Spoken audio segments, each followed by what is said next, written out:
You know how some phone calls can change your whole day? Well, mine came on a Tuesday afternoon, and I'll never forget it. I was standing in my little kitchen, watching my lemon drizzle cake rise in the oven through the glass door. The sweet smell was just starting to fill the room when the phone rang. Now, when you're raising your grandson and the school calls, your heart doesn't just skip a beat, it does a whole dance. That's exactly what happened to me that day. Let me tell you about Leo. First, he's my grandson, 8 years old, with the biggest brown eyes you've ever seen, and a smile that could light up a room. He's been living with me for 3 whole years now. His mom, Sarah, well, that's my daughter, and her story is complicated. Let's just say that sometimes life throws you curveballs, and Leo needed someone steady in his corner. Lucky for him, his old grandma was ready to step up to the plate. Most days, having Leo around is like getting a second chance at watching a child grow up. The house feels alive again with his laughter echoing through the halls, his toys scattered in corners, and his endless questions about everything from why the sky is blue to whether dinosaurs like ice cream. But I won't lie to you, some days test every bit of patience I thought I had, and then some more I didn't know existed. So when I saw the school's number flashing on my phone screen, my mind immediately started racing. You know that feeling, right? Your stomach drops, and suddenly you're thinking of 100 different things that could be wrong. Is he hurt? Did he fall off the monkey bars? Is he sick? Or heaven help us, is this about that subject again, the one where Leo's mind wanders off to far-off places while the teacher is trying to explain math problems? Leo is sharp as a tack, don't get me wrong. That boy can tell you more about dinosaurs than some museum guides, and when he's drawing, he gets so focused you could probably set off fireworks next to him and he wouldn't notice. But ask him to sit still during a lesson about something he finds boring, well, that's when his imagination takes him on adventures to places far more interesting than the classroom. I picked up the phone on the 4th ring, trying to sound calm. Hello? Good afternoon, Mrs. Davis, came the cheerful voice of Mrs. Gable, the school secretary. She's one of those people who always sounds like she's about to share good news, even when she's not. I hope I'm not catching you at a bad time. Not at all, I said, though my heart was still doing that nervous flutter. How can I help you? Well, she continued in that bright tone of hers, Mr. Evans, Leo's teacher, was wondering if you might be available for a home visit sometime next week. He thought it would be nice to chat about Leo's progress in a more comfortable setting. A home visit. Those 2 words hit me like a splash of cold water. Now, let me tell you something about home visits. In my day, when I was young and my own children were in school, a teacher coming to your house meant one of 2 very different things. Either your child was so brilliant they were destined for great things, maybe they'd discovered the next cure for something or could recite Shakespeare backwards, or they were in such a heap of trouble that the teacher needed to have a serious talk with the parents about what to do next. Given Leo's recent reports about daydreaming during lessons and his tendency to doodle dinosaurs in the margins of his math worksheets, I had a sinking feeling in my stomach that we weren't dealing with the first option. I tried to keep my voice light and cheerful, though inside I was already worrying. Oh my, is everything quite all right with Leo? There was just a tiny pause, you know the kind, where someone is choosing their words carefully. Oh yes, absolutely, Mrs. Gable assured me. Mr. Evans simply feels it would be helpful to discuss Leo's development in a more relaxed environment. He did mention that Leo has such a wonderfully vibrant imagination. Vibrant imagination. There it was, those coded words that teachers use when they're trying to be polite. What she really meant was that Leo doesn't always keep his attention on the lesson plan, doesn't she? When teachers say a child has a vibrant imagination, they usually mean that child is off in their own world instead of focusing on long division or spelling tests. I see, I said, though I wasn't sure I wanted to see at all. When were you thinking? Would Thursday afternoon work for you? Perhaps around 3 o'clock? That way it's after Leo gets home from school, so he can be part of the conversation. 2.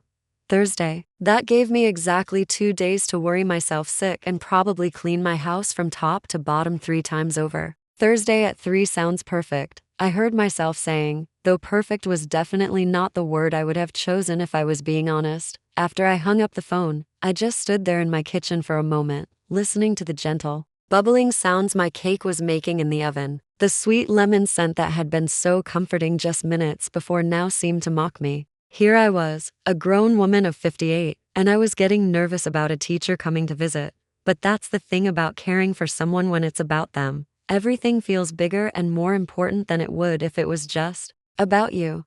I spent the rest of Tuesday evening fretting, and I'll admit it, I spent Wednesday doing the same thing. Not that my house is messy, mind you. I've always believed in keeping things neat and tidy. There's a place for everything, and everything should be in its place. That's how I was raised, and that's how I've lived my whole life. My little bungalow isn't grand or fancy, but it's home. It's just the right size for Leo and me, cozy without being cramped. We have a sitting room with a comfortable sofa and my late husband Michael's old armchair that Leo likes to curl up in when he's reading. The kitchen is small but efficient, with a window that looks out over our little back garden. And that garden, well, I'm quite proud of it. I've got roses along the back fence, a small vegetable patch where Leo and I grow tomatoes every summer, and a bird bath that attracts the most beautiful robins and sparrows. But suddenly, knowing that Leo's teacher was coming for a visit, I found myself looking at everything through different eyes. Critical eyes. Were the bookshelves too dusty? I ran my finger along the spine of one of Michael's old books and found just the tiniest bit of dust.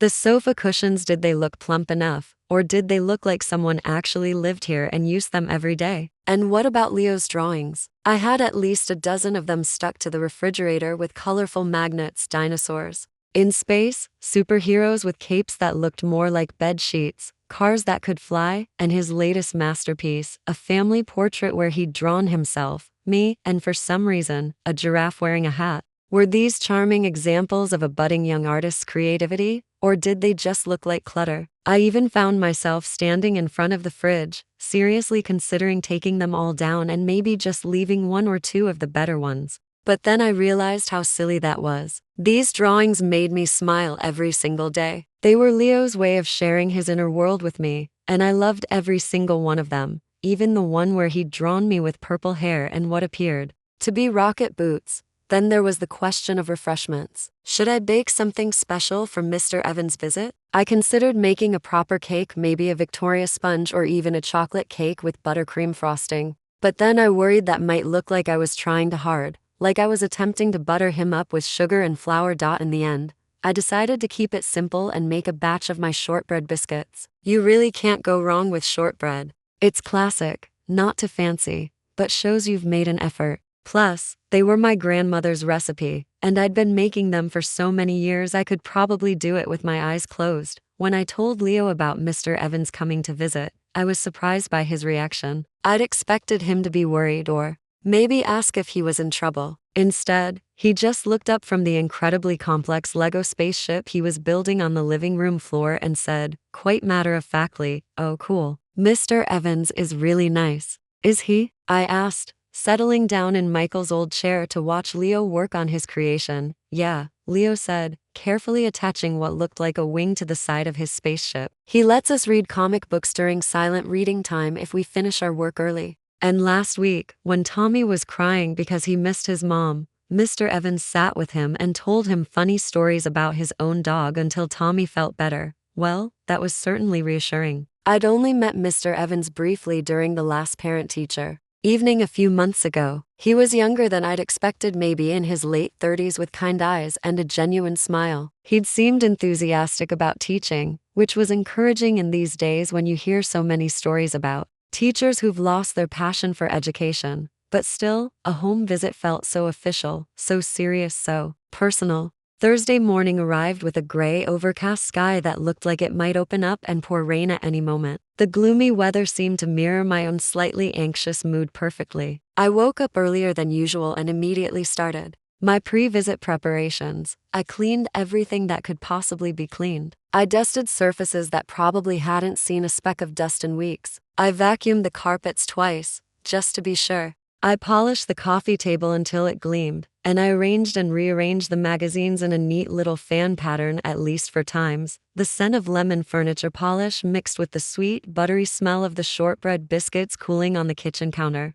I'd gotten up early to bake them, and they'd turned out perfectly golden and crumbly, just the way my grandmother had taught me all those years ago. I changed my blouse twice. First, I put on the blue one with the small flower pattern, then decided it was too casual, so I switched to the cream-colored one with the pearl buttons. Then I worried that one was too formal, so I went back to the blue one. Honestly, you'd think I was getting ready for a job interview instead of meeting with my grandson's teacher. It's silly, I know. I'm a grown woman, 58 years old, and here I was fussing over my appearance like a schoolgirl getting ready for her first dance. But somehow, this felt important. This was about Leo, and when it comes to that boy, everything matters more than it probably should. By to 55, I was peeking through the net curtains in the front window for what must have been the 10th time in 5 minutes. Leo was in his room, probably completely absorbed in building something amazing with his Legos or drawing another one of his fantastic creatures. He seemed blissfully unaware of my nervous energy, which was probably for the best. At exactly 3 o'clock. And I mean exactly, because I was watching the clock on the mantelpiece like a hawk. A sensible dark blue car pulled up to the curb in front of our house. My heart gave a little thump of recognition mixed with nervousness. He was here. I took a deep breath, smoothed down my blouse one more time, and walked to the front door. I opened it just as Mr. Evans was stepping onto the little stone path that leads from the street to our front door. He was taller than I'd remembered from our brief meeting at the school, with an open, friendly face that immediately put me a bit more at ease. He was dressed casually but neatly, a simple collared shirt in a soft green color and dark trousers. Nothing too formal or intimidating, which helped calm my nerves just a fraction. He was carrying a soft brown leather satchel that looked well-used and comfortable, like an old friend. Mrs. Davis, he said as he approached, his voice warm and a little deeper than I'd recalled from our previous meeting. Thank you so much for having me over. I really appreciate you taking the time. He had a genuinely nice smile, the kind that reaches all the way to the eyes and creates little crinkles at the corners. There was something about his demeanor that was both professional and approachable at the same time. Please, call me Carol, I said, stepping back to let him into the house. And thank you for coming. It's very thoughtful of you to make a home visit. Can I get you a cup of tea or coffee? I've just put the kettle on. As he stepped into our little entrance hall and then into the living room, I found myself seeing the space through his eyes. The room, with its freshly plumped cushions and strategically placed coasters, suddenly felt quite small. But he glanced around with what seemed like genuine interest, not judgment. Your home feels very warm and welcoming, Carol, he said, and something in his tone told me he wasn't just being polite. Tea would be lovely, thank you. Black with 2 sugars, if you have them. As I headed toward the kitchen to prepare the tea tray, my hands felt just slightly shaky. What on earth were we going to talk about for the next hour or so? My grandson's teacher was sitting in my living room, and despite his friendly manner, I couldn't quite shake the feeling that this visit was about more than just Leo's tendency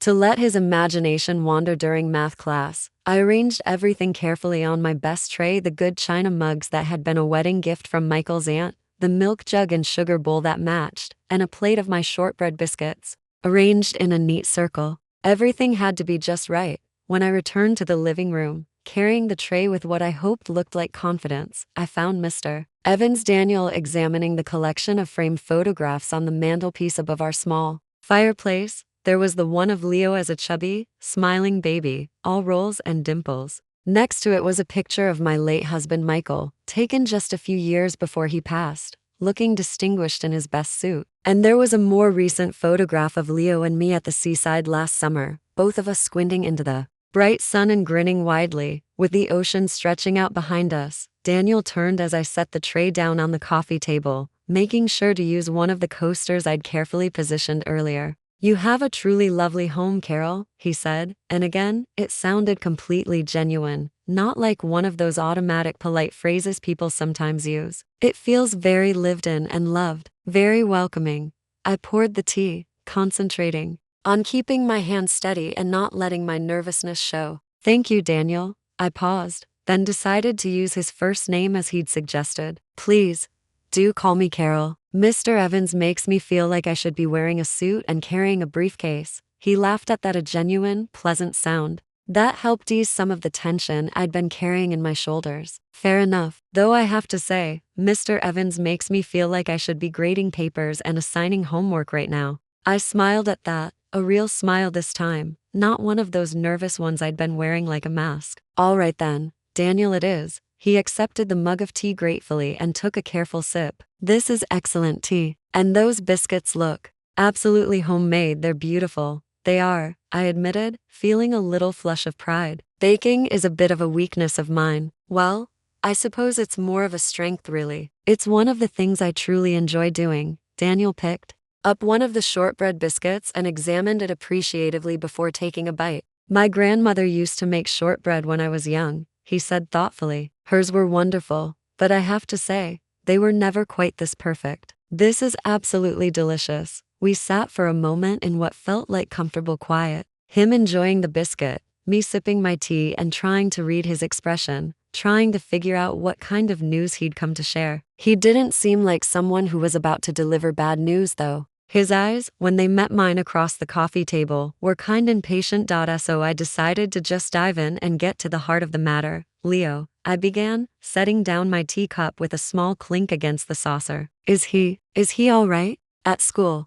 I mean, his imagination, it's quite active, Daniel suggested with a chuckle, and there was something warm and understanding in his voice. It certainly is that. And Carol, I want you to know that's a wonderful thing. Truly wonderful. Leo is a very bright, very creative boy, and he's an absolute pleasure to have in class. This was not what I had been expecting at all. I'd spent 2 days preparing myself for a list of concerns, a catalog of problems, maybe even a suggestion that Leo needed extra help or special attention. He is? I asked, unable to hide the surprise in my voice. Oh, absolutely, Daniel said, leaning forward slightly, his expression earnest and animated. He has such a unique way of looking at the world, Carol. The stories he comes up with during creative writing time, the drawings he makes during art class, they're quite something special. He sees possibilities and connections that other children his age don't even think to look for. He paused for a moment, and his smile softened.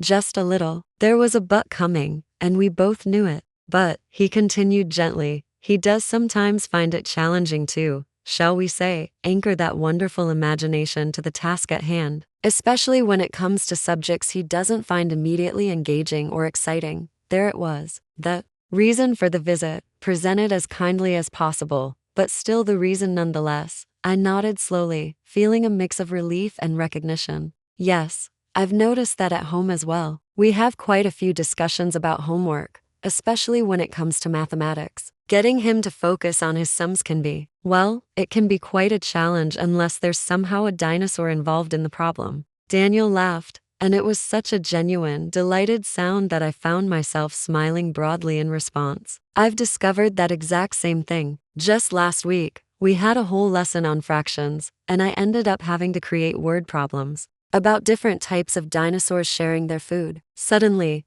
Leo was the most engaged student in the entire classroom. Lengths, he was top of the class. I couldn't help but smile. That sounds like you. You understand him? Daniel's gaze was direct and surprisingly gentle. I tried to. Carol, that's why I wanted to visit. Not because there's a problem. No, truly. But because I think Leo is one of those children who, with the right kind of encouragement, could really flourish in remarkable ways. And I believe that encouragement starts here at home with you. His words were sound expected, not a criticism, but an invitation, almost. He wasn't here to tell me what I was doing wrong, but to talk about how we could together help Leo shine. I felt a knot I hadn't even fully realized I was carrying begin to loosen just a little. Maybe this visit wouldn't an ordeal after all. Maybe, just maybe, would be something else. And your lithe rain had started, a soft patter against the window panes, making the little living room feel even cozier. Daniel took another biscuit. These really are very good, Hazade,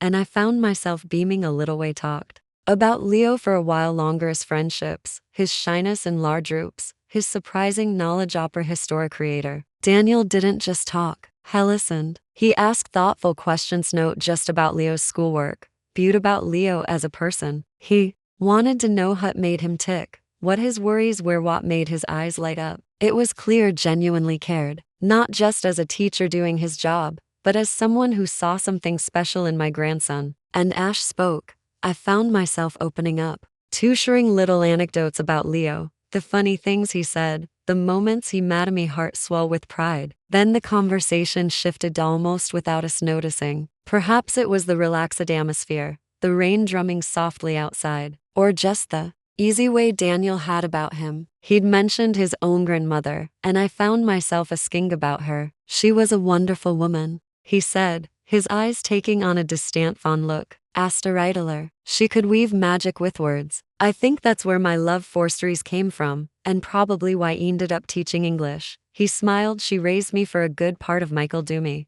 Parents were busy. There was a slight assertion there, a hint of something deeper. But he didn't elaborate and didn't push. But it was a little glimpsey shared thread. He understood perhaps some of the complexities of families that weren't quite textbook. Perfect. I found myself telling him about Michael, me late husband, about how much he would have loved Leo, about how different it was raising a grandchild compared to raising my own daughter. The energy levels for one thing, I joked, but also the weight of responsibility. The feeling of wanting so desperately to get it right for this little boy who had already had his share of upheaval. It's a different kind of love, isn't it? Daniel sensed softly his gazethaful of fierce, protective love, but also one that comes with a certain wisdom perhaps that you didn't have the first time around. His words resonated. Wisdom. I wasn't always sure it felt wise. Most days I felt like I was just waiting it, held together by caffeine and love, but the way he said it, it sounded like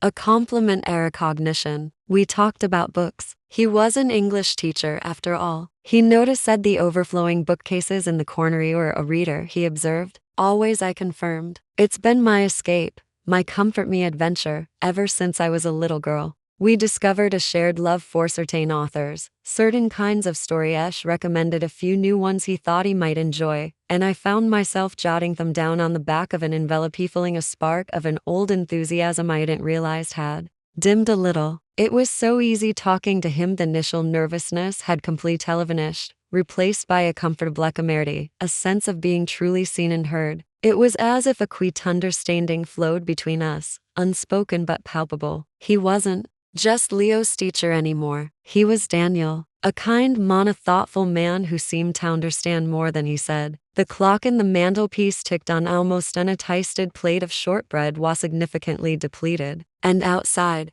the rain continued to fall, a gentle curtain around our unexpected invasion. The light outside was beginning to fade, the gray afternoon dimming into an early twilight. When Daniel finally glanced at his watch, goodness, he said, a look of genuine purpose on his face. Look at the time. I hadn't realized it had gotten so late. It should let you get on with your evening. There was a moment, a fleeting instant, where I felt a pang of disappointment that our conversation was drawing to a close. It had been so long since I'd talked to someone really talked like this, so long since I'd felt that easy flow of understanding with another adult. Oh my, I said, looking at the clock. Myself, you're right. It has flown by. He stood up and I followed suit. Thank you again, Carol, he said, his expression warm and sincere, for the tea, the wonderful bouquets, and for the conversation. It's been incredibly helpful and truly a pleasure. That pleasure was all mine, Daniel, I replied, and I meant it with all my heart. Thank you for being so understanding it, Leo, and for caring so much. He smiled, that kind crinkly-eyed smile. Leo's a special kid. It's easy to worry about him. You picked up his satchel. Please don't worry too much about focus issues. We'll work on it together. The fact that he has you so mean, so dedicated and loving, makes all the difference in the world. His words were like a balm to my soul. All those little anxieties I carried about whether I was doing enough, whether I was good enough for Leo, they seemed to quieten in the face of his genuine assurance. We walked to the door, the earlier formality now replaced with a comfortable ease. I'll walk you to your car, I offered. No need, Carol. It's just there and the rain has almost stopped. He paused on the doorstep, turning back to home. I usually send a follow-up email after these visits, he said, but perhaps if you're amenable, we could just have a quick chat now and then about Leo, or even about those books. You're commended. My heart gave a little flutter. It was such a simple suggestion for fees and yet personality like that. Very much, Daniel, I said, a genuine warmth spreading through me. It will be lovely to keep in. Tick excellent, he said, his smile widening. Well, have a good evening, Carol. You too, Daniel.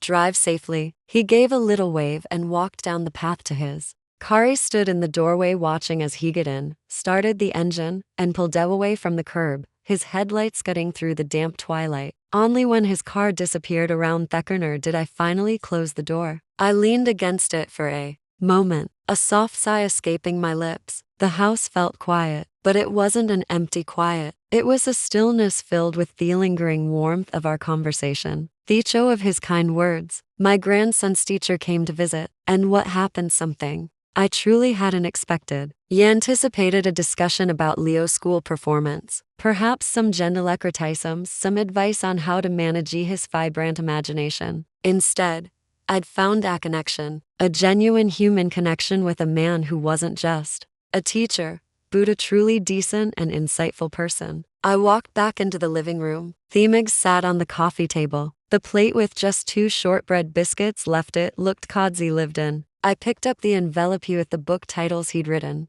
Down a new author to explore a new perspective. I felt a lightness I hadn't felt in ages. It wasn't just about Leothau. The reassurance about him was a huge weight off my shoulders. It was more than that. It was the feeling of being understood, of being seen not just as Leo's grandmother, but as Carol, a person with her own thoughts, her own history, her own quiet life. Daniel had, in his gentle way, reminded me of that part of myself. He talked to me, not at me. He'd listened in the space of a couple of hours. A simple home visit had transformed into something much more profound. It was an unexpected gift, this feeling of warmth and acknowledgement. I thought about his effort to keep in touch, not just as a formality, but as a continuing conversation, and I found myself smiling eyes. I thought that would be nice. That will be very nice indeed. I went talking on Leo, who was, as suspected, deeply engrossed in a book about space. His earlier Lego creation, now a moon base.